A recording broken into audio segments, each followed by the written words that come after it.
Um, the goal is for me to share something meaningful to me on my journey of stewardship, as we as a congregation prepare to make a similar commitment, because it's an individualized process. So I wrote myself some notes, because I can certainly digress, and this helped me stay on target. So about 2 years ago, I was heading down to Fairfield for a meeting. It was a beautiful day in February. I had my window open. I think I had my sunroof open a little bit too. And for those who are familiar with the Merit, to me, it's certainly a much preferred ride over 91. And the trees are beautiful, and I love the bridges. So I'm driving down, I'm getting in the right lane to get off, I think around Trumbull. So I usually take the Route 8 down to 95. And all of a sudden, my windshield's in my lap. I knew enough to stop. I had slowed down anyways because I was getting in the right lane. And I kind of sat there for a moment, not really quite sure what happened. I knew my windshield was in my lap, my roof was kind of hanging on most of it in my lap and my face, and I saw a few branches on me. So then I kind of figured out a tree or a branch or something fell on me. Clinically, when I did my clinical work, I worked in the emergency department, so I kind of had some sense on what to do. It's common sense. I felt my fingers, I could move them. I felt my toes, I could move my toes. I'm thinking, all right, I don't have a headache, I feel okay. So I figured I should call 911. I called 911. I'm still sitting on the highway. And they kind of walked me through, are you bleeding? Do you seem injured? And I said, I don't think so. I feel okay. A little shaken up, because I'm kind of an old man. I feel a little shaken up with this. Caught me off guard.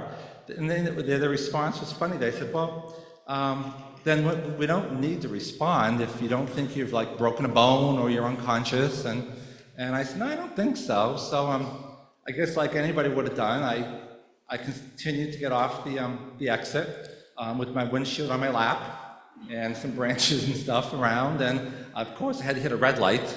And I'm sitting there with my blinker on to turn left, and people are kind of staring at me. And I'm thinking, I can do this.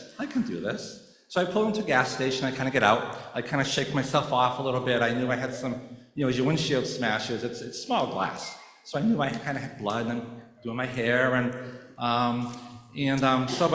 I'm a list person. So I knew right away, I need to call my insurance company. I need to get a tow truck. So I started making my calls. Okay, I need to call the hospital to say I'm not going to make the meeting. I called them, called my wife, because I need to get her early, because if she found out about this from someone else, the accident would have been the least of my problems. And then I called my plan was to have a meeting, meet with my daughter, who lives in Stamford, for dinner. Called her, left a message, won't be there. Then I called Shaylee, my daughter, who comes to church with me, because she works the closest in Farmington. And she was, I'll come pick you up. So in the meantime, the tow truck came, took my car away. Since I was heading to my daughter's house, I had gone to BJ's before that, like a good parent.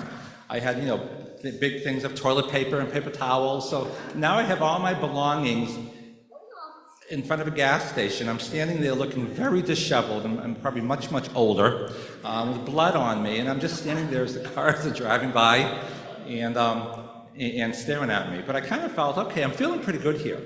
I got all my lists done. I have a ride going home. Everyone's been notified, and I can kind of go home and take care of myself. So then Shay picks me up, and we're driving. And then I start thinking. I'm thinking, okay, this branch or tree fell on me. I still don't quite know what it was, because I knew enough not to get out of my vehicle, so I'm not sure what was on the road when I left. And I said, geez, boy, in the last month, I knew of 2 separate car accidents that involved 3 people, where a branch or a tree had fallen on them. I'm thinking, okay, I knew that 2 out of 3 of those people had perished. So now I'm thinking, all right, this is more serious than I thought. So then I started thinking, oh my gosh, I could have died. So now I did my safety checklist, but the accident. Now I started going through my life checklist, thinking, if I would have died right now, what would happen to me? And I'm going to tell you, I was really shocked at where I ended up. Because I'm thinking at my age, I figured I kind of nailed this religion thing by now. You know, I've been a Lutheran my whole life, going to church all the time, doing all the right things, saying the right stuff. And I realized I'm not where I should be. I've taken a very passive role in my religion. I do the right things, but you know, life is funny. It provides us organic benchmarks to measure ourselves.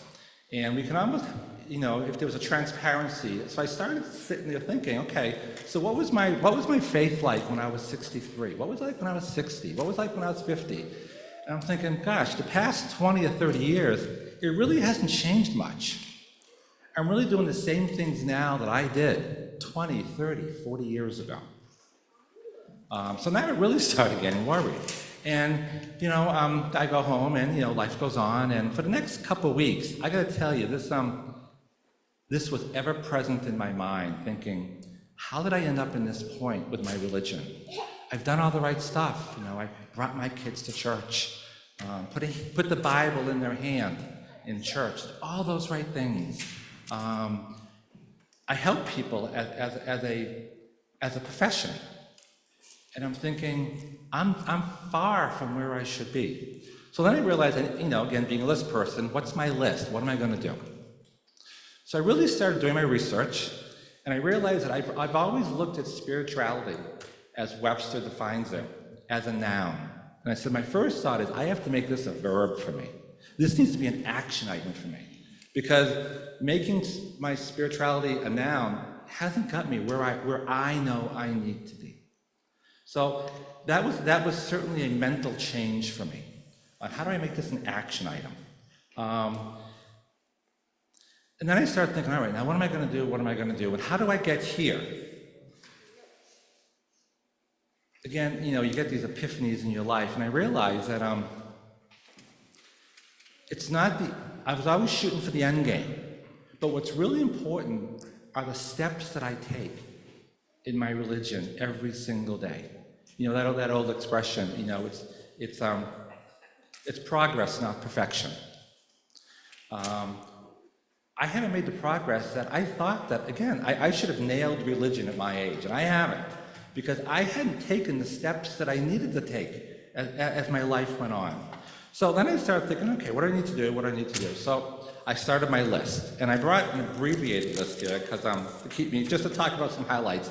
But my list literally at home is a couple-page list. You know, first I said, let me. I'm in the people business.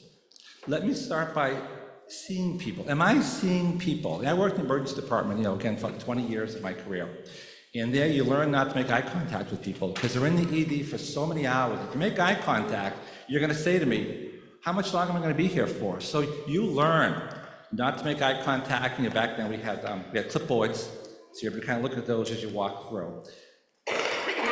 I made a conscious effort, it's number one on my list, to start seeing people. Seeing who they are, where they're at, what their needs are, and not judging people. It's hard for me not to do that. Again, working in the emergency department, you judge, you make decisions, you move people through, you make dispositions. It was really, I really struggled with that piece.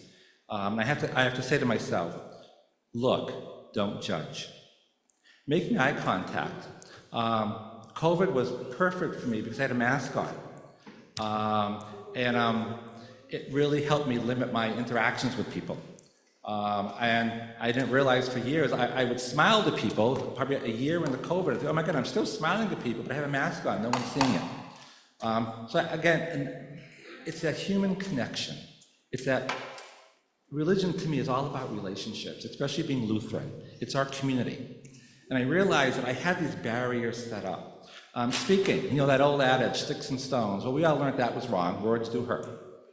So with intention, it's important for me to choose the right words as I see people and talk to them. I'm towards the end of my career, and I certainly have made a priority to teach, coach, and mentor new healthcare leaders in our organizations. How do we help them? How do we give them the tools?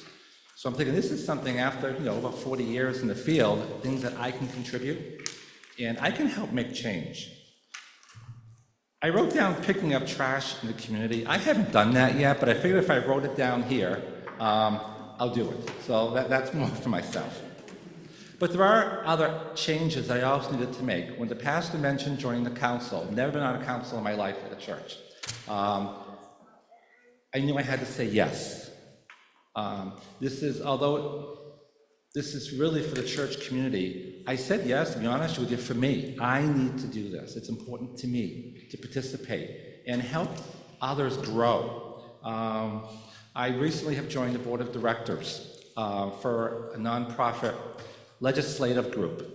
My field is mental health, and to help lobby and act and create mental health services for children in the state of Connecticut, throughout all parts of Connecticut. I feel it's another area I can make change on.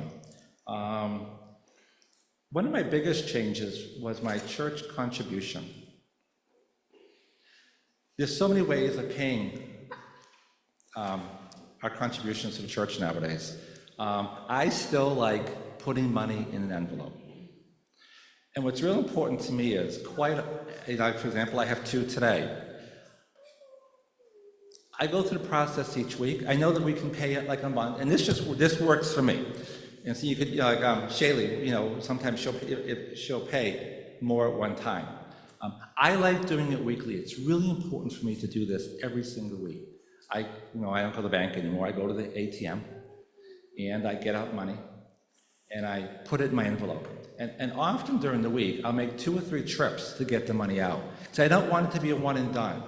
This makes me think about my contributions to the church and what those contributions mean. And I think by doing that, I found other list pieces that I could add to my list.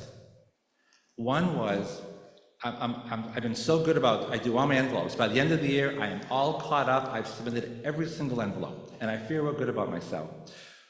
And that's the money that we do for our synod, for the community. But I realized again, I'm missing the obvious.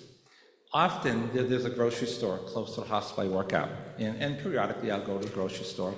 And most days there's someone standing there, hoping that someone's going to share some money. And often if I'm the first one there, I hit the headlight, and if he's standing there, I'll keep my car back here so that I don't make eye contact with them. Or I'll think, oh, thank goodness, I'm taking a right versus a left. So as I go through my journey, realizing that contributions are important to the church, I now started keeping money over my visor. So I can give someone some money, because even to me, it's more than just giving the money. It's part of my initial list too, to see people, not to judge people.